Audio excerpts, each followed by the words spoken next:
Hello viewers, welcome to my channel কলোস accounting evaluation. আজকে আমরা ওয়ার্কিং ক্যাপিটাল ম্যানেজমেন্ট থেকে একটা ডিফারেন্ট প্যাটার্নের খুবই গুরুত্বপূর্ণ অঙ্ক নিয়ে আলোচনা করব। আজকের অঙ্কে আমি যে টপিকগুলো নিয়ে আলোচনা করব সেই টপিকগুলো বেশ কিছুই আমরা এর আগের কোনো ক্লাসে পাইনি। ওয়ার্কিং ক্যাপিটাল ম্যানেজমেন্ট থেকে আমি এ পর্যন্ত বেশ কিছু লেকচার্স আপলোড করেছি, সেসব লেকচারের লিঙ্ক নিচে ডেসক্রিপশন বক্সে দেওয়া আছে এবং ওয়ার্কিং ক্যাপিটাল ম্যানেজমেন্ট নামে একটা প্লে লিস্ট আমার এই চ্যানেলে তৈরি করা আছে। সেই প্লে লিস্টে গেলে আপনারা পূর্ববর্তী ক্লাস যেগুলো মিস করেছেন সবগুলো ক্লাসের ভিডিওই একই প্লেলিস্টে একই জায়গাতে পেয়ে যাবেন। ওয়ার্কিং ক্যাপিটাল ম্যানেজমেন্টের প্লেলিস্টের লিঙ্কও নিচে ডেসক্রিপশন বক্সে দেওয়া আছে, আইকনে দেওয়া আছে এবং ভিডিও শেষে এন্ড স্ক্রিনেও দেওয়া আছে। যে কোনো জায়গা থেকেই আপনারা প্লেলিস্টটা ফলো করতে পারবেন।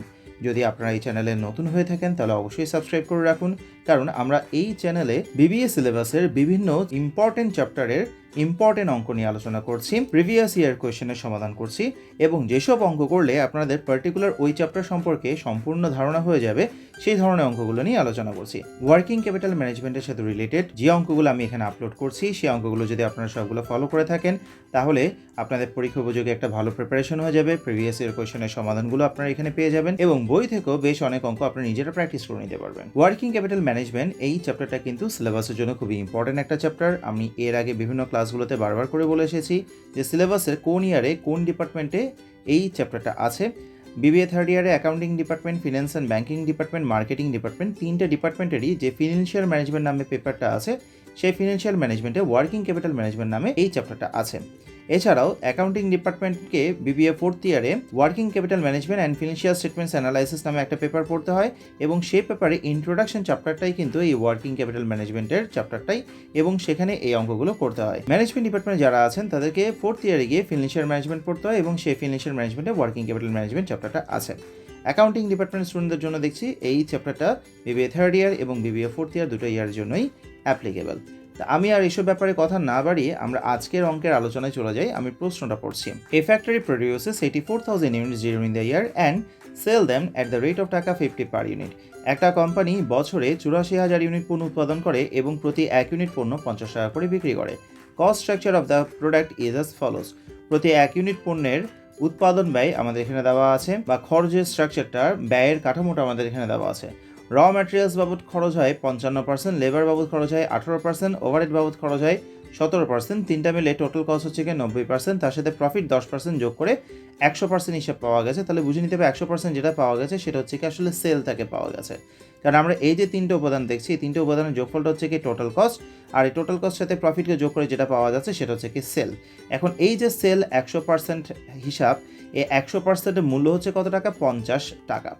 তার মানে কি এখানে আমাদের র ম্যাটেরিয়াল, লেবার এবং ওভারহেডগুলো টাকায় না দিয়ে পার্সেন্টেজে দিয়েছে এবং সেটা কিসের উপর পার্সেন্টেজ করে দিয়েছে? সেলের উপরে। আর প্রতি 1 ইউনিটে বিক্রয় মূল্য হচ্ছে কত? 50 টাকা।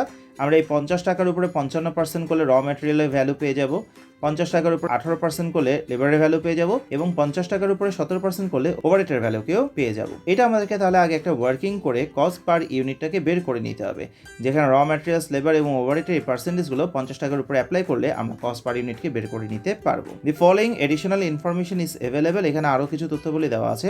The activities of purchasing, producing and selling ochre through out the year. পণ্য ক্রয় অর্থাৎ কাঁচামাল ক্রয়, পণ্য উৎপাদন এবং পণ্য বিক্রয়ের ঘটনাটা পুরো বছর ধরে সমানভাবে সংঘটিত হতে থাকে। অর্থাৎ এখানে কোনো মাসে উৎপাদন হয়, কোনো মাসে উৎপাদন হয় না, কোনো মাসে বিক্রি হয়, কোনো মাসে বিক্রি হয় না, তা নয়। পুরো বছরব্যাপী কিন্তু কাঁচামাল ক্রয়, উৎপাদন এবং বিক্রয় প্রক্রিয়াটা চলমান থাকে। এই লাইনটা আমাদের অঙ্কের সমাধানের ক্ষেত্রে কিন্তু কোনো ইম্প্যাক্ট ফেলবে না, তাই এটা নিয়ে আমাদের এত চিন্তা করতে হবে না। 2 নম্বর পয়েন্টে বলছে কি র materials equivalent to 1.5 months supply two store in godown. র ম্যাটেরিয়ালস 1.5 মাসের সমতুল্য পণ্য গোডাউনে স্টোর করে রাখা হয়। অর্থাৎ র ম্যাটেরিয়ালস 1.5 মাসের জন্য মজুদ থাকে। আর আমরা জানি কাঁচামালের মজুদ হচ্ছে কি একটা কারেন্ট অ্যাসেট, আমরা এটা কারেন্ট অ্যাসেট হিসেবে ট্রিট করব। দি প্রোডাকশন প্রসেস টেক্স 15 days। উৎপাদন প্রক্রিয়া 15 দিন নেয়, অর্থাৎ তার মানে 15 দিনের জন্য কাজটা কিসে থাকে? প্রসেসিং এ থাকে। এটাকে আমরা আসলে ওয়ার্ক ইন প্রসেস নামে কারেন্ট অ্যাসেটসে কনসিডার করে থাকি। আর এখানে আরেকটা বিষয় বলা আছে, সেটা হচ্ছে ওয়ার্ক ইন প্রসেস যে পণ্যগুলো আছে সেটা কত পার্সেন্ট কমপ্লিশন স্টেজে আছে? 60% কমপ্লিশন স্টেজে আছে। ওয়ার্ক ইন প্রসেস বলতে আমরা বুঝি কি চলমান কার্য বা চলতি কার্য, অর্থাৎ কাজটা এখনো চলমান পর্যায়ে আছে, সম্পূর্ণ হয়নি বা ফিনিশড হয়নি। এখানে বলে দিয়েছে 60% কাজ কমপ্লিট হয়েছে। এটার ব্যবহার আমাদের অঙ্কে আসবে, যখন আসবে তখন ডিটেইল আলোচনা করব। 4 নম্বর পয়েন্টে বলছে finish goods equal to 1 month's production আর ক্যারিড ইন স্টক। 1 মাসের সমতুল্য উৎপাদনের পরিমাণ ফিনিশ গুডস স্টকে রাখা হয়, অর্থাৎ ফিনিশ গুডস উৎপাদিত পণ্য বা তৈরিকৃত পণ্য 1 মাসের জন্য মজুদ থাকে।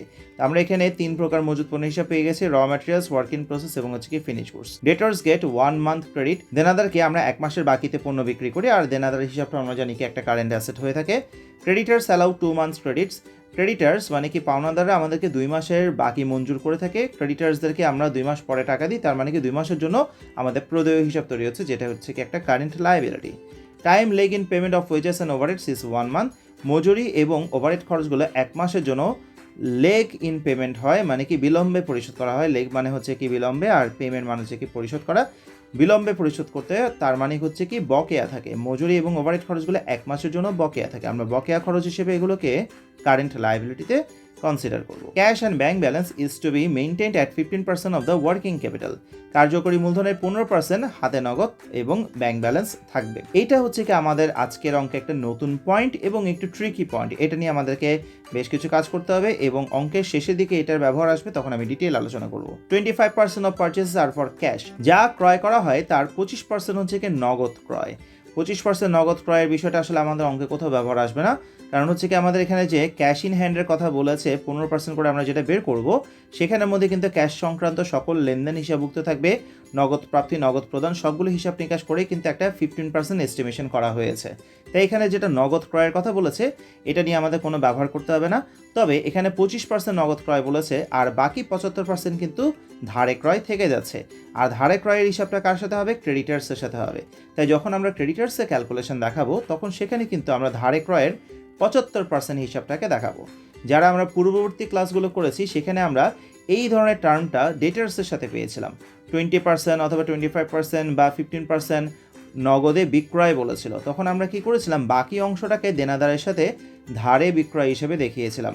যদি 20% নগদ বিক্রয় থাকতো তখন আমরা ডেটার্সের সাথে 80% হিসাব করেছিলাম, কারণ বাকি 80% হচ্ছে কি ধারে বা বাকিতে, এবং সে অঙ্কেও কিন্তু আমরা 20% যেটা নগদ বিক্রয় ছিল তা কিন্তু আমরা অঙ্কে কোথাও ব্যবহার দেখাইনি এবং এটাকে আসলে কোথাও দেখানোর প্রয়োজন নেই।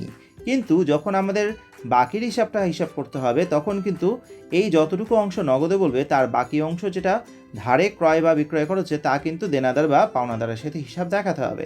আর যেহেতু এটা পারচেসের সাথে জড়িত তাই এখানে বাকি 75% যেটা ধারে ক্রয় আছে তা অবশ্যই ক্রেডিটার্সের সাথে হিসাবকে দেখাতে হবে। রিকোয়ারমেন্ট হচ্ছে কি draw A forecast of working capital requirements of the factory. ওই প্রতিষ্ঠানের আমাদেরকে ওয়ার্কিং ক্যাপিটাল কতটুকু দরকার, রিকোয়ারমেন্ট কতটুকু দরকার হবে তা ফোরকাস্ট করে, পূর্বানুমান করে একটা ছক তৈরি করতে হবে। তাহলে ভবিষ্যতে ওয়ার্কিং ক্যাপিটাল কত দরকার তা পূর্বানুমান করে আমাদেরকে একটা ছক তৈরি করতে হবে। আগের বিভিন্ন অঙ্কে আমরা বারবার করে বলে এসেছি, সেটা হচ্ছে দেখি এখানে যে ওয়ার্কিং ক্যাপিটাল আমরা ক্যালকুলেট করব সেটা কিন্তু ভবিষ্যতের জন্য, এটা বিগত সময়ের জন্য নয়। ভবিষ্যতে ওয়ার্কিং ক্যাপিটাল কত দরকার হতে পারে তার একটা ফোরকাস্ট করব, এবং এই ওয়ার্কিং ক্যাপিটালটা দরকার হবে কেন? আগামী বছর 84,000 ইউনিট পণ্য উৎপাদনের উদ্দেশ্যে। এখন আমরা এখানে কিছু ওয়ার্কিংয়ে যাব এবং ওয়ার্কিং থেকে আমরা এটাকে সমাধানে আসব। প্রথমে যেটা বিষয়, ওয়ার্কিং ক্যাপিটাল আমরা দুইটা কনসেপ্টে করতে পারি, একটা হচ্ছে কি গ্রস ওয়ার্কিং ক্যাপিটাল এবং আরেকটা আমরা জানি কি net working capital. Gross working capital হচ্ছে কি টোটাল কারেন্ট অ্যাসেটসের যোগফল, আর নেট ওয়ার্কিং ক্যাপিটাল হচ্ছে কি total current assets minus total current liabilities. এখানে কী ধরনের ওয়ার্কিং ক্যাপিটাল করতে হবে তা তো বলেনি, তাই আমরা এখানে অবশ্যই নেট ওয়ার্কিং ক্যাপিটালটাই ক্যালকুলেট করব, কিছু না বলে নেট ওয়ার্কিং ক্যাপিটালই করতে হয়, এবং তার জন্য আমাদের টোটাল কারেন্ট অ্যাসেটস এবং টোটাল কারেন্ট লায়াবিলিটিসকে দরকার। আর এখানে প্রশ্নের মধ্যে বিভিন্ন আইটেম যেগুলো দেওয়া আছে সেখান থেকে আমরা কারেন্ট অ্যাসেটস এবং কারেন্ট লায়াবিলিটিসের ভ্যালুগুলোকে পেয়ে যাব।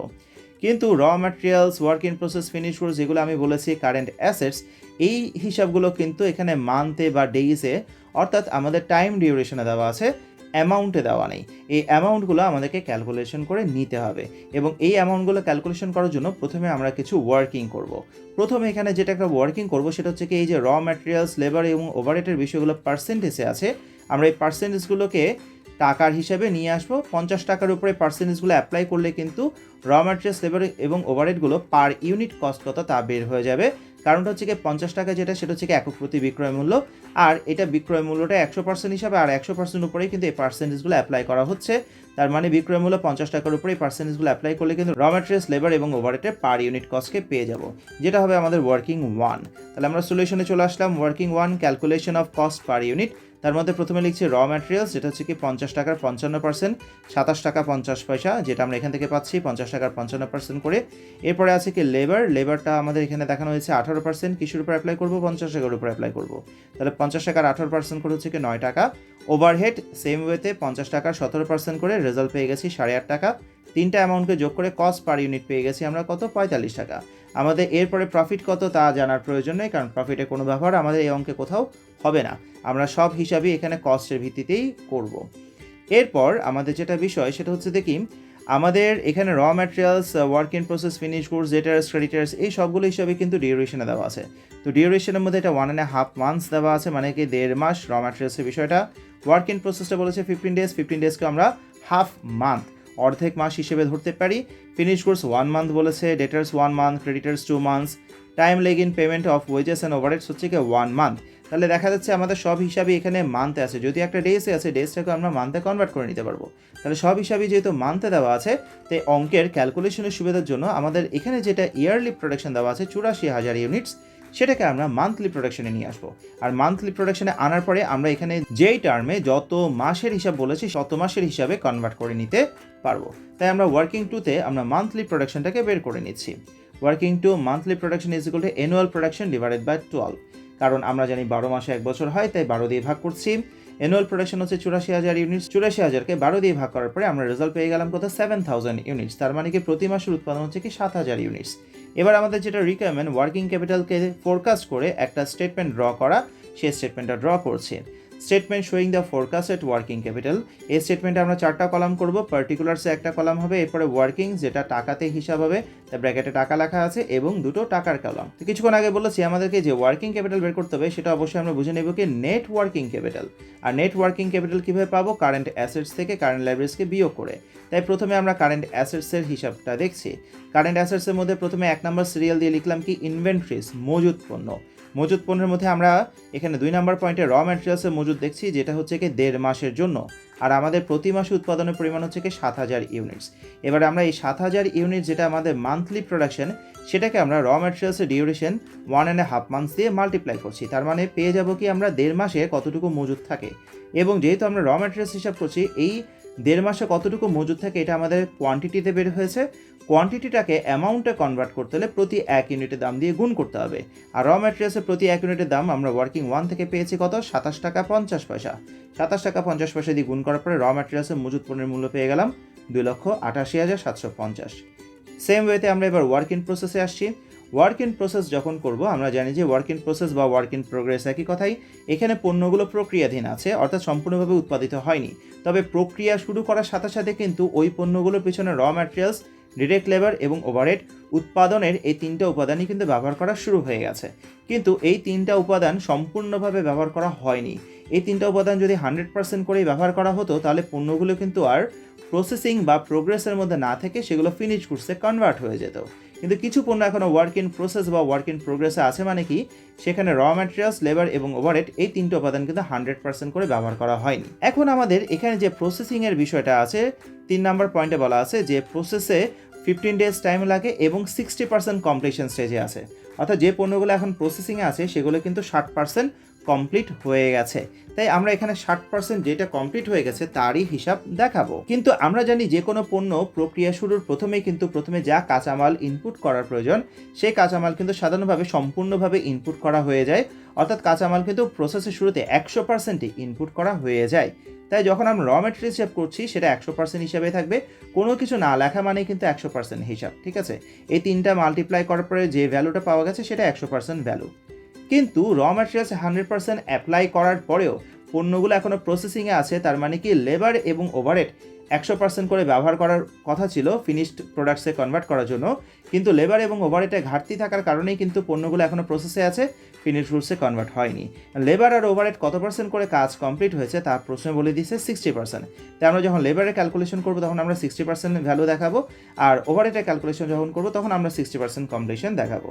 এই ওয়ার্ক ইন প্রসেসের বিষয়টাকে নিয়ে কিন্তু আমি এর আগে 2-3টা ক্লাসে অনেক ডিটেল আলোচনা করেছি। যদি আপনারা সেসব ক্লাস মিস করে থাকেন তাহলে সেসব ক্লাসের লিঙ্ক তো ডেসক্রিপশন বক্সে দেওয়া আছে, আগেই বলেছি। এবং ওয়ার্ক ইন প্রসেসে একটা প্লে লিস্ট আমার এই চ্যানেলে আছে, সেই প্লে লিস্টে গেলে আপনারা এই চ্যাপ্টারের সাথে রিলেটেড সবগুলো ক্লাসের সিরিয়ালভাবে একসাথে পেয়ে যাবেন। সেখান থেকে ক্লাসগুলো ফলো করে নিলে আশা করি ওয়ার্ক ইন প্রসেসের এই আলোচনাটা খুব ভালো মতনই বুঝতে পারবেন। তা আজকের অঙ্কে আমি আর এটা নিয়ে আর দীর্ঘায়িত করছি না আলোচনা। আমাদের এখানে 60% কমপ্লিশন স্টেজ উল্লেখ করে দেওয়ার কারণেই ডিরেক্ট লেবারের ক্ষেত্রেও 60% আমরা হিসাব দেখাবো, ওভারহেডের ক্ষেত্রে আমরা 60% হিসাবে দেখাবো। তবে র ম্যাটেরিয়ালস কখনোই এখানে যে পার্সেন্টেজটাই উল্লেখ করা থাকুক না কেন তা কখনোই অ্যাপ্লিকেবল হবে না। র ম্যাটেরিয়ালস হিসাব সবসময় আমরা 100%ই দেখাবো। আর যদি এখানে কোনো পার্সেন্টেজের কথা উল্লেখ করা না থাকে, যেটা এই অঙ্কে উল্লেখ করা আছে 60%, কোনো পার্সেন্টেজে যদি উল্লেখ করা না থাকে, শুধুমাত্র ওয়ার্ক ইন প্রসেসের কথা উল্লেখ করা আছে, সেক্ষেত্রে লেবার এবং ওভারহেডকে আমরা জানি 50% করে দেখানো উচিত। অর্থাৎ আমরা মনে করি কি অর্ধেক কাজ হয়েছে এবং অর্ধেক কাজ হয়নি। যদি আমাদের কোনো পার্সেন্টেজ উল্লেখ করা না থাকে তাহলে সেক্ষেত্রে আমরা লেবার এবং ওভারহেডকে 50% দেখাবো। আর যদি কোনো পার্সেন্টেজ উল্লেখ করা থাকে, যেটা এখানে 60% উল্লেখ করা আছে, যেটা উল্লেখ করা থাকবে আমরা সেই পার্সেন্টেজেই হিসাব দেখাবো। যাই হোক, এবার আমরা র ম্যাটেরিয়ালসের ভ্যালুটা বের করে নিই। ওয়ার্ক ইন প্রসেসের মধ্যে যা আছে, ওয়ার্ক ইন প্রোগ্রেসের মধ্যে র ম্যাটেরিয়ালস যখন করছি তখন আমাদের এখানে প্রসেসিং টাইমটা কিন্তু বলে দিচ্ছে 15 ডেজ। 15 ডেজ মানে হচ্ছে কি হাফ মান্থ। এখন ওয়ার্ক ইন প্রসেসের মধ্যে যে তিনটা এলিমেন্ট আছে, র ম্যাটেরিয়াল, ডিরেক্ট লেবার, ওভারহেড, তিনটার মধ্যে আমরা মান্থের মধ্যে কিন্তু 0.5 মান্থ অথবা হাফ মান্থ হিসাব বসিয়ে দেবো, যেহেতু তিনটাই হচ্ছে কি আসলে ওয়ার্ক ইন প্রসেসেরই অংশ এবং ওয়ার্ক ইন প্রসেস হচ্ছে কি 15 ডেজের জন্য। তাই আমরা এখানে 0.5 মান্থ বসিয়ে দিলাম। আর 0.5 মান্থ দিয়ে কী করবো, মান্থলি প্রোডাকশনটাকে গুণ করবো। মান্থলি প্রোডাকশন হচ্ছে কত, 7000 ইউনিটস। তাহলে 7000 ইউনিটসকে আমরা ডিউরেশন দিয়ে মাল্টিপ্লাই করছি, এরপরে রেট দিয়ে গুণ করবো। র ম্যাটেরিয়ালস হিসাব যখন করবো তখন র ম্যাটেরিয়ালস রেট 27.5 টাকা দিয়ে গুণ করলাম, এটা ভ্যালু পেয়ে গেলাম 96,250। লেবারের হিসাব যখন করছি তখন লেবারের রেট 9 টাকা দিয়ে গুণ করছি, যার ভ্যালু যেটা বের হবে সেটা কিন্তু 100% ভ্যালু বের হবে। কিন্তু যেহেতু এখানে 60% কমপ্লিশন স্টেজ বলেছে, তাই টোটাল ভ্যালুর 60% করার পরে 60%-এর মান পেয়ে গেলাম 18,900 টাকা। তার মানে কি ওয়ার্ক ইন প্রসেসে লেবার বাবদ ব্যয় হয়েছে 18,900 টাকা। এরপরে আছে কি ওভারহেড। ওভারহেডের ক্ষেত্রে আমরা 7,000-কে 0.5 মান্থ দিয়ে গুণ করার পরে ওভারহেডের রেট 8.5 টাকা দিয়ে গুণ করছি, এবং 8.5 টাকা দিয়ে গুণ করার পরে যে গুণফলটা বেরোবে সেটাও 100% ভ্যালু বেরোবে। তারও আমরা 60% হিসাব করে নেব। 60%-এর ভ্যালু হচ্ছে কত, 17,850। এবার আমাদের ওয়ার্ক ইন প্রসেস যেতে হলে যে তিনটা এলিমেন্ট আছে, র ম্যাটেরিয়ালস যার ভ্যালু হচ্ছে কি 96,250, ডিরেক্ট লেবারের ভ্যালু 18,900 এবং ওভারহেডের ভ্যালু হচ্ছে কি 17,850। এই তিনটা ভ্যালুকে যোগ করার পরে আমরা ওয়ার্ক ইন প্রসেসের টোটাল ভ্যালু পেয়ে গেছি 1,33,000 টাকা। ওয়ার্ক ইন প্রসেস ছাড়াও এখানে আরেক রকম মজুত পণ্যের কথা আছে, সেটা হচ্ছে কি ফিনিশ গুডস। আমাদের 4 নম্বর পয়েন্টে বলেছে ফিনিশ গুডসে 1 মাসের সমতুল্য পণ্য মজুত থাকে। আর 1 মাসের সমতুল্য পণ্য যখন হিসাব করব তখন আমরা এই মান্থলি প্রোডাকশন 7000 ইউনিটসকে 1 মান্থ দিয়ে মাল্টিপ্লাই করছি, যেহেতু ফিনিশ গুডসটা 1 মান্থের কথা বলেছে, তাহলে 1 মান্থ দিয়ে মাল্টিপ্লাই করছি। এবং রেট যখন হিসাব করব তখন এইখানে ফিনিশড করার সময়তে কিন্তু আমাদের র ম্যাটেরিয়ালস, লেবার এবং ওভারহেড তিনটা উপাদানে কিন্তু 100% করে ব্যবহার করা হয়ে গেছে। অর্থাৎ 1 ইউনিট পণ্য উৎপাদন করার জন্য 27.5 টাকার ম্যাটেরিয়াল, 9 টাকার লেবার এবং 8 টাকা 50 পয়সার ওভারহেড, অর্থাৎ টোটাল 45 টাকায় কিন্তু খরচ করা হয়ে গেছে। তাহলে প্রতি 1 ইউনিট পণ্যের উৎপাদন ব্যয় হচ্ছে কি 45 টাকা। তাই যখন আমরা উৎপাদিত পণ্যের হিসাব করব তখন আমরা 45 টাকা করেই মজুদের মূল্যটাকে দেখাবো। তাহলে 7,000 ইউনিট 1 মাসের জন্য হিসাব করলে 7,000 ইউনিট হয়, তাকে 45 টাকা দিয়ে গুণ করলে ভ্যালু পেয়ে গেলাম 3,15,000 টাকা। তাহলে আমরা এখানে 3 রকম মজুত পণ্যের ভ্যালু পেয়ে গেছি। র ম্যাটেরিয়ালসের ভ্যালু 2,88,750, ওয়ার্ক ইন প্রোগ্রেস হচ্ছে 1,33,000 এবং ফিনিশ গুডস হচ্ছে 3,15,000। এই তিনটা ভ্যালুকে যোগ করার পরে টোটাল ভ্যালু চলে আসলো কত, 7,36,750। এরপরে আমরা দেখব যে আমাদের এখানে অন্য কোন কারেন্ট অ্যাসেট আছে। 5 নাম্বার পয়েন্টে আমরা ডেটার্সকে দেখছি, যাকে আমরা লিখবো সানড্রি ডেটার্স। ডেটার্স বলেছে 1 মাসের জন্য আমরা বাকিতে বিক্রি করি ডেটার্সদেরকে। তাহলে ডেটার্স হিসাবটা 1 মাসের জন্যই হবে। আর মান্থলি প্রোডাকশনটা আমরা এখানে দেখছি 7000 ইউনিটস। তাহলে 7000 ইন্টু 1 মান্থ ইন্টু রেট করার সময় আমরা সেই কস্ট পার ইউনিট 45 টাকা দিয়ে হিসাব করব। যদিও ডেটার্সের হিসাবটা সেলসের সাথে জড়িত আর একক প্রতি বিক্রয় মূল্য 50 টাকা দেওয়া আছে, কিন্তু আমরা ডেটার্সের ক্যালকুলেশনটা 50 টাকা বিক্রয় মূল্য না দেখিয়ে আমরা টোটাল কস্ট 45 টাকার ভিত্তিতে দেখাচ্ছি। এটার কারণ হচ্ছে দেখি আমরা দেনাদার কাছ থেকে যে ভবিষ্যতে 50 টাকার মধ্যে 50 টাকায় আদায় করতে পারবো তার সম্পূর্ণ নিশ্চিত নয়। আমি আগেই বলেছি আমরা যে ওয়ার্কিং ক্যাপিটালটা বের করবো সেটা কিন্তু ভবিষ্যতের জন্য পূর্বানুমান করছি। তার মানে এই যে বিক্রয় মূল্যটা সেটা কিন্তু ভবিষ্যতের জন্য একটা পূর্ব নির্ধারিত বিক্রয় মূল্য, কিন্তু ভবিষ্যতে দেনাদার কাছ থেকে যে 50 টাকাই সম্পূর্ণভাবে আদায় করা সম্ভব হতে পারে তা কিন্তু সম্পূর্ণভাবে নিশ্চিত নয়। দেনাদার কাছ থেকে দ্রুত টাকা আদায় করার জন্য আমরা বার্তা মঞ্জুর করতে পারি, অথবা দেনাদার কাছে আমাদের অনাদায়ী পাওনা হতে পারে। তো অনেক ধরনের কিন্তু অনিশ্চয়তা আছে দেনাদার কাছ থেকে সম্পূর্ণ টাকা আদায় করার, কিন্তু সেক্ষেত্রে আমরা মনে করছি যে অন্তত দেনাদার কাছ থেকে 45 টাকা পর্যন্ত হলে আমরা আদায় করার চেষ্টা করব, কারণ আমাদের প্রতি 1 ইউনিট পণ্যে 45 টাকা করে ব্যয় আছে। অথবা এটাও বলতে পারি দেনাদারকে আমরা যে পণ্যগুলো বিক্রি করেছি তার পিছনে আমাদের 45 টাকা করে বিনিয়োগ আছে। তাই এই হিসাবে আমরা 45 টাকা করে মূল্য দেখিয়ে দেনাদারের মূল্য দেখালাম কত, 3,15,000 টাকা। এই দেনাদারের বিষয়টা আমি পূর্ববর্তী ক্লাসে ডিটেল আলোচনা করেছি এবং একটা অঙ্কে কিন্তু আমরা সেলিং প্রাইসের ভিত্তিতেই ক্যালকুলেশন দেখিয়েছিলাম, কারণ ওই অঙ্কে ডেটার্সের সাথে বলাই ছিল on the basis of selling price, বিক্রয় মূল্যের উপর ভিত্তি করে ধার্য করতে বলা হয়েছিল বলে আমরা ডেটার্সকে বিক্রয় মূল্যের উপর ভিত্তি করে দেখিয়েছিলাম। কিন্তু যদি ডেটার্সের সাথে কোনো ইনফরমেশন উল্লেখ করা না থাকে তাহলে সেক্ষেত্রে আমরা কিন্তু সবসময় টোটাল কস্টের উপর ভিত্তি করেই দেনাদারের হিসাবটাকে দেখাবো। এইভাবে দেনাদারের মূল্য পেয়ে গেলাম 3,15,000 টাকা। এখন পর্যন্ত আমরা দু রকম কারেন্ট অ্যাসেটের হিসাব পেয়েছি, দুটোকে যোগ করে আমরা টোটাল কারেন্ট অ্যাসেটস পেয়ে গেছি 10,51,750। যদিও আরও একটা কারেন্ট অ্যাসেটের কাজ আমাদের আছে, সেটা হচ্ছে ক্যাশ অ্যান্ড ব্যাংক ব্যালেন্স। তবে এই ক্যাশ অ্যান্ড ব্যাংক ব্যালেন্সটা কিন্তু বলেছে ওয়ার্কিং ক্যাপিটালের উপরে 15% ধরতে, আর ওয়ার্কিং ক্যাপিটাল কিন্তু আমরা এখনো পর্যন্ত পাইনি। ওয়ার্কিং ক্যাপিটালটা আমরা সমাধানের সবার শেষে গিয়ে পাবো, এবং ওয়ার্কিং ক্যাপিটাল সবার শেষে গিয়ে পেলে সেখান থেকে আমরা কিন্তু ক্যাশ অ্যান্ড ব্যাংক ব্যালেন্সকে হিসাবকে বের করে নেব। তাই আপাতত আমরা এখানে কারেন্ট অ্যাসেটসের মধ্যে ক্যাশ অ্যান্ড ব্যাংক ব্যালেন্সের হিসাবকে দেখাতে পারছি না, কারণ এখনো পর্যন্ত আমাদের ওয়ার্কিং ক্যাপিটাল কত তা জানা নেই। এবার আমরা এখন এই যে কারেন্ট অ্যাসেটস বের করলাম 10,51,750, তারপরে আমরা কারেন্ট লাইবিলিটি ক্যাটাগরিতে চলে আসি। তো কারেন্ট লাইবিলিটিসের মধ্যে প্রথম লাইবিলিটি আমরা দেখছি ক্রেডিটার্স হিসাবটা, যেটা 2 মাসের জন্য আমরা বাকিতে কিনে থাকি, তাহলে 2 মাসের জন্য প্রদেয় হিসাব তৈরি হলো।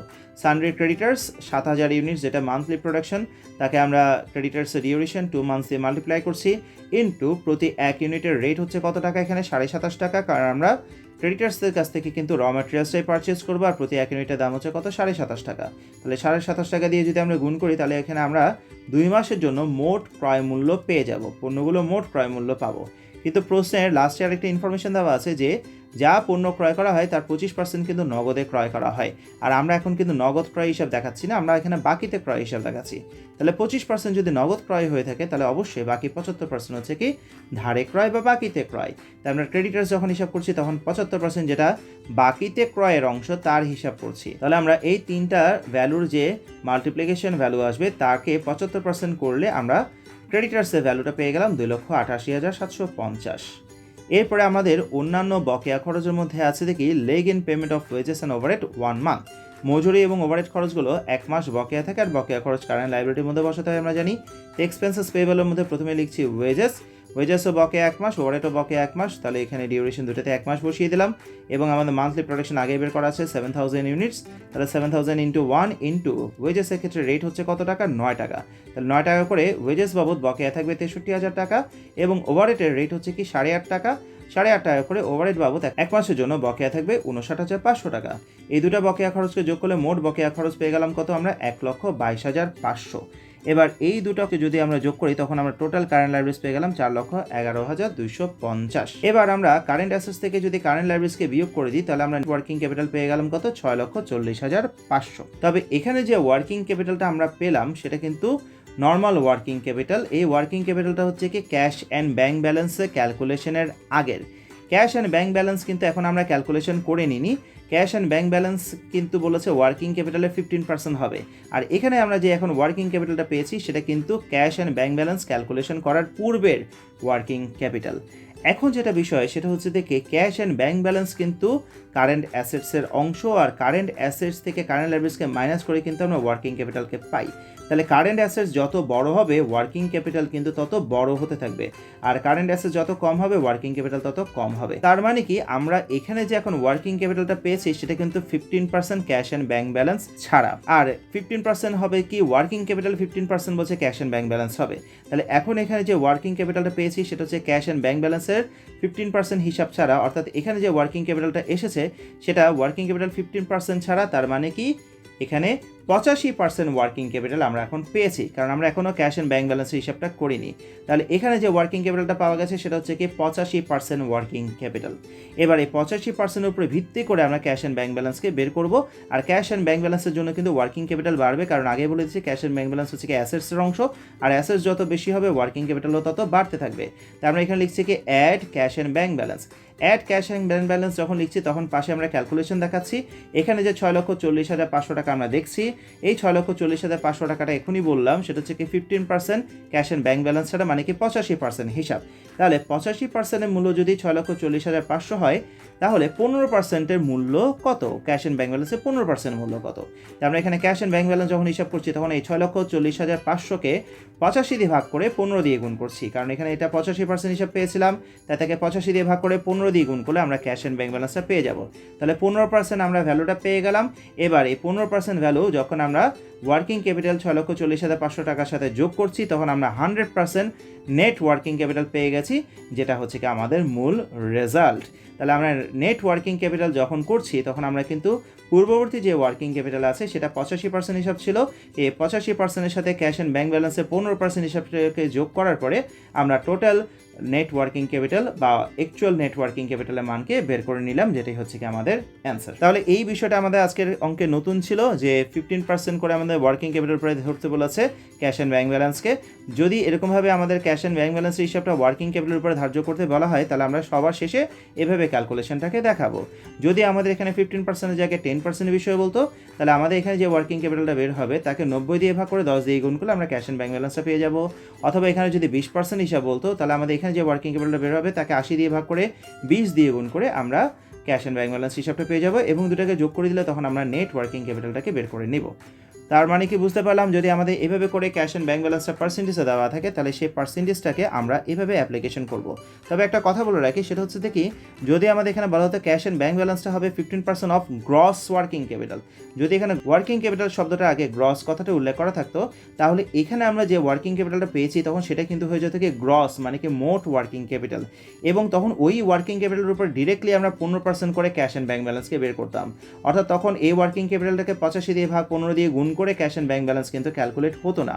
যদি বলতো গ্রস ওয়ার্কিং ক্যাপিটালের উপরে 15% ধরতে হবে, তার মানে এখানে যে ওয়ার্কিং ক্যাপিটাল আসছে সেটাই গ্রস ওয়ার্কিং ক্যাপিটাল, মানে কি মোট ওয়ার্কিং ক্যাপিটাল, তার উপরে 15% ক্যাশ অ্যান্ড ব্যাঙ্ক ব্যালেন্স হিসাব করতে হবে। এরপরে যোগ করে আরেকটা ওয়ার্কিং ক্যাপিটাল পাওয়া যাবে, যেটা হবে কি আসলে ওয়ার্কিং ক্যাপিটালে 115% হিসাব, কারণ এখানে যেটা ওয়ার্কিং ক্যাপিটাল ছিল তখন এটা 100% হিসাব বলেছি, তার সাথে 15% যদি আমরা ক্যাশ অ্যান্ড ব্যাঙ্ক ব্যালেন্সকে যোগ করি তখন এটা টোটাল 115% ওয়ার্কিং ক্যাপিটাল হিসাবটা বের হয়ে আসতো। যদি আমাদের এখানে ওয়ার্কিং ক্যাপিটালের সাথে গ্রস কথাটা বলা থাকতো, তাহলে আমাদের এখানে যে ক্যালকুলেশনটা আসবে তার উপরে 15% ডিরেক্টলি অ্যাপ্লাই করব। কিন্তু যদি কিছু উল্লেখ না থাকে, শুধুমাত্র ওয়ার্কিং ক্যাপিটাল বলে, তখন কিন্তু আমরা বুঝে নেব এটা আসলে নেট ওয়ার্কিং ক্যাপিটালের উপরে ধার্য করতে হবে। নেট ওয়ার্কিং ক্যাপিটালটা হবে 100% হিসাব, এবং এখানে যে ওয়ার্কিং ক্যাপিটালটা আসবে সেটা হবে ক্যাশ অ্যান্ড ব্যাঙ্ক ব্যালেন্স ছাড়া বাকি অংশটা। তাহলে ক্যাশ অ্যান্ড ব্যাঙ্ক ব্যালেন্স 15% ছাড়া এখানে যেটা পাওয়া যাচ্ছে সেটা হচ্ছে 85% হিসাব, তখন 85 দিয়ে ভাগ করে 15 দিয়ে গুণ করে ক্যাশ অ্যান্ড ব্যাঙ্ক ব্যালেন্সকে বের করবো। দুটাকে যোগ করার পরে তখন আমরা 100% নেট ওয়ার্কিং ক্যাপিটালকে পাবো। ক্লিয়ার করতে পেরেছি? তাহলে যদি এখানে গ্রস ওয়ার্কিং ক্যাপিটাল বলে তাহলে তখন আমরা পার্সেন্টেজটা ডিরেক্টলি অ্যাপ্লাই করব, আর যদি গ্রস ওয়ার্কিং ক্যাপিটাল না বলে শুধুমাত্র ওয়ার্কিং ক্যাপিটাল বলা থাকে অথবা নেট ওয়ার্কিং ক্যাপিটাল, নেট ওয়ার্কটা যদি মেনশন করা থাকে, নেট ওয়ার্কিং ক্যাপিটাল বলা থাকে, তাহলে এখানে যে পার্সেন্টেজটা থাকবে সেই পার্সেন্টেজের অংশ ছাড়া বাকি অংশটা হবে এখানকার মূলধন। অর্থাৎ এখানে যদি 10% থাকতো তাহলে এখানে যে ক্যাপিটালটা পাওয়া যাবে সেটা হবে কি 90% ক্যাপিটাল। তখন এটাকে 90 দিয়ে ডিভাইড করে 10 দিয়ে মাল্টিপ্লাই করে আমরা ক্যাশ অ্যান্ড ব্যাঙ্ক ব্যালেন্সকে পাবো, তারপরে দুটাকে টোটাল করার পরে আমরা নেট ওয়ার্কিং ক্যাপিটালকে পাবো।